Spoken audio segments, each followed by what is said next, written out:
The topic of today's short talk is the observer effect and what that comes down to in our world.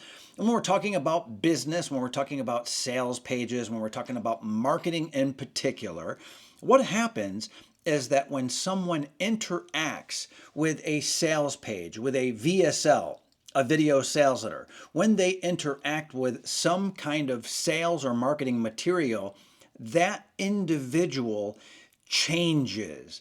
They are literally changing as they interact with your sales material. Now, one of the easiest ways to think about this and what we need to be thinking about is imagine that you go into a store and you pick up a new phone.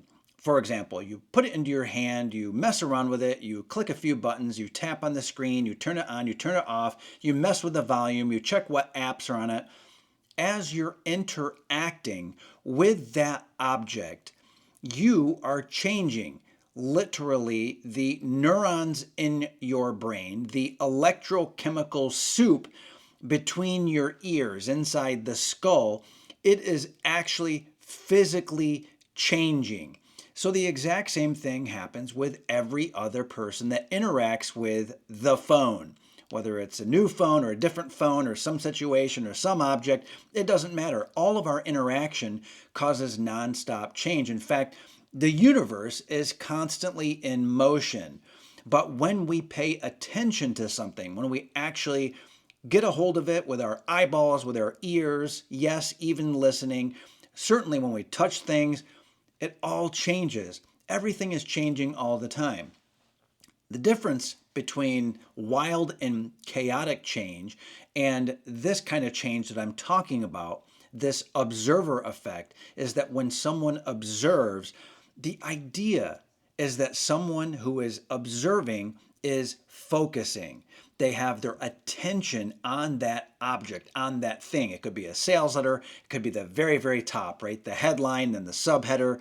It could be the first few sentences. It could be pictures along the way. It could be a video down the page if you have a long sales letter, for example. But it's amazing because what most marketers do not think of, in fact, no one is talking about this phenomenon that as they are reading, as they are paying attention, they are changing, and no one is adapting to that. No one is writing their sales letters or creating their marketing materials understanding that the psychology is changing as the person is reading or interacting or they're listening, right? They're not thinking of that as they're writing their sales letter. So here is a critical tip that will help you. You know you have an ideal customer. You know that there is a person that you would love to have buying your product or getting a hold of your service, or let's say getting a call booked with you if you're a consultant, or perhaps picking up that book off the shelf that you've written because you're an author. It could be almost anything. But you have that ideal person in mind. And if you don't, by all means, you should be crafting up all of the details related to that ideal customer, that avatar, the ideal customer. There is someone that you would love to have buy. That person has unlimited amounts of money. They are thrilled about your marketing message. They buy the product and they love it and they tell other people. They are just wonderful. They want to spread the word about you and your products and your services. They just absolutely fall in love, and they're loyal. They buy everything that you create and you produce, and so on and so forth. But there's a certain type of person that you have in your mind specifically for your product.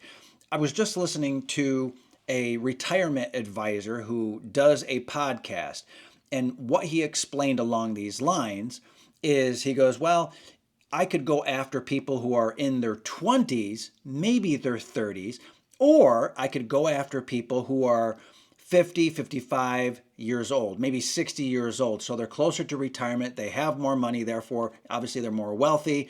They have more of an urgent need for retirement help, and so on and so forth. So a older demographic versus a younger demographic obviously makes more sense, right? And that's just one facet of the avatar, one facet, one sort of angle or one approach of thinking about the ideal customer.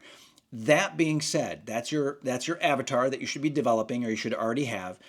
The ideal customer, that avatar, as they are interacting with your product, with your sales letter, with your customer support, with possibly with you, yes, you, they will change.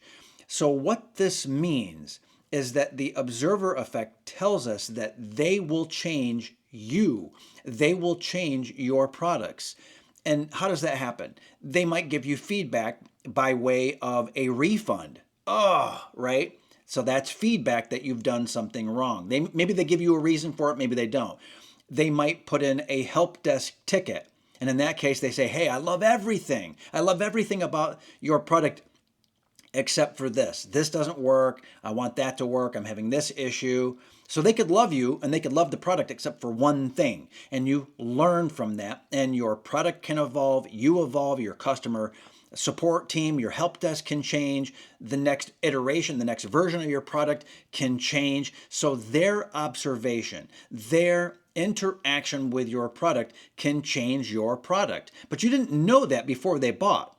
You did not know that before they bought. It's next to impossible to know what's going to happen until it's in the market. So again, one of the things that we talk about, the Rhodes brothers, I'm John S. Rhodes and my brother Matt Rhodes. We are the Rhodes brothers. Welcome to Greater Wealth Through Mastery. That's what these podcasts are all about. That's what these videos are all about. One of the things that we constantly talk about is how do we give people exactly what they want?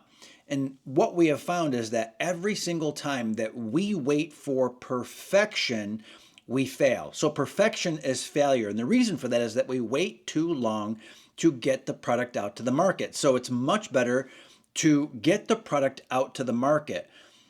That is critical from the observer effect point of view because we know that as soon as that product hits the market, it's going to be influencing other people. It's going to change their reality. And very importantly for us, of course, is that the buyers and their interaction will change us and change our products as well.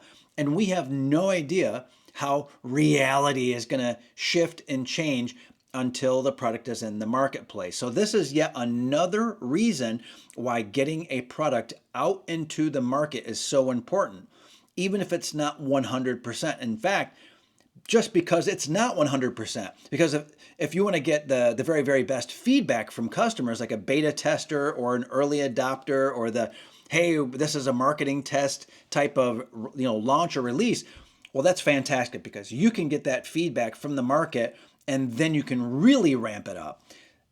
That's a great way of saying, hey, get the product done enough. Minimum viable product, minimum viable launch.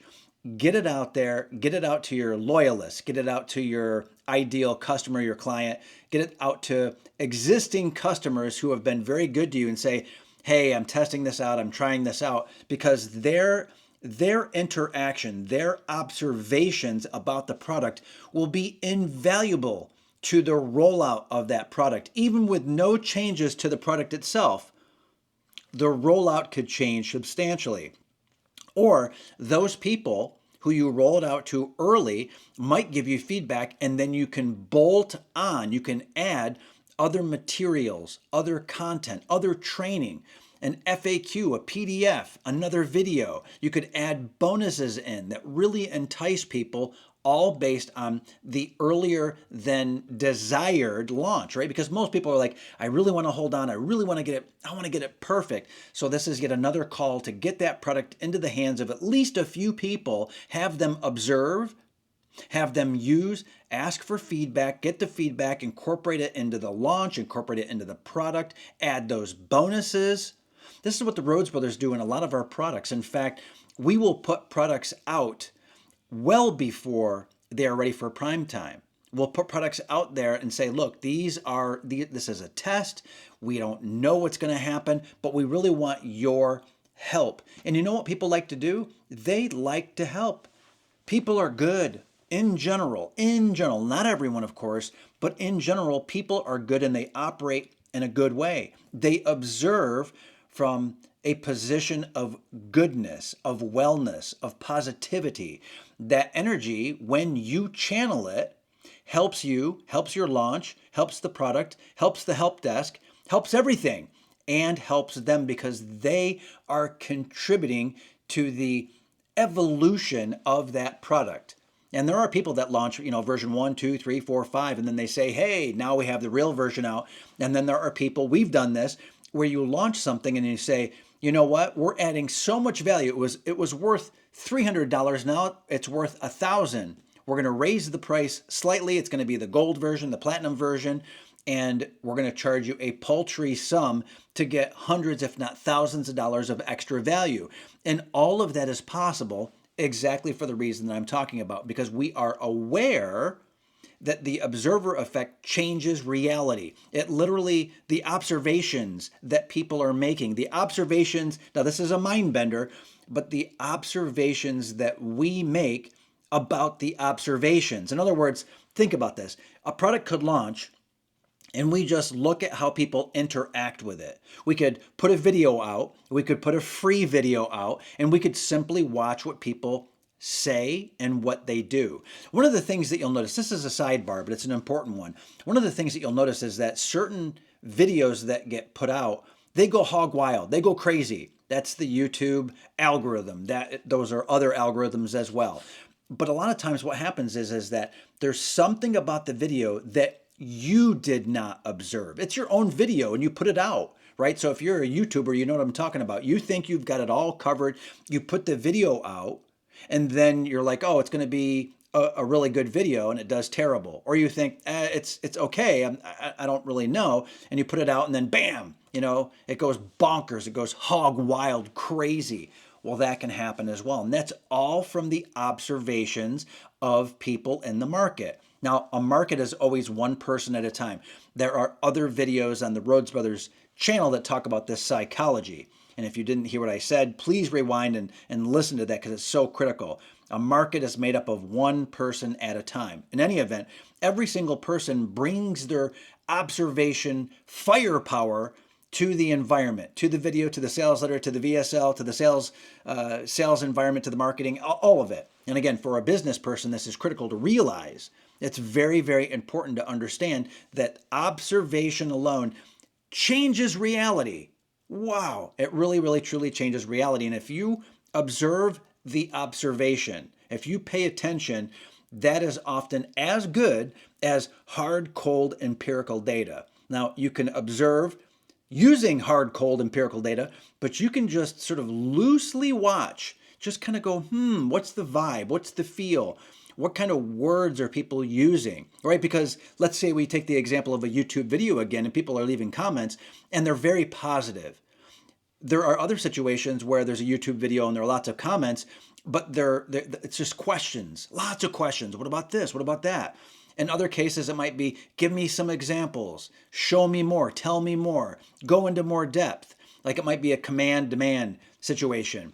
That alone, without any hardcore data, right? Without doing a survey, without looking at, numbers, right? You can still get that qualitative data. It doesn't always need to be quantitative. It can be qualitative data.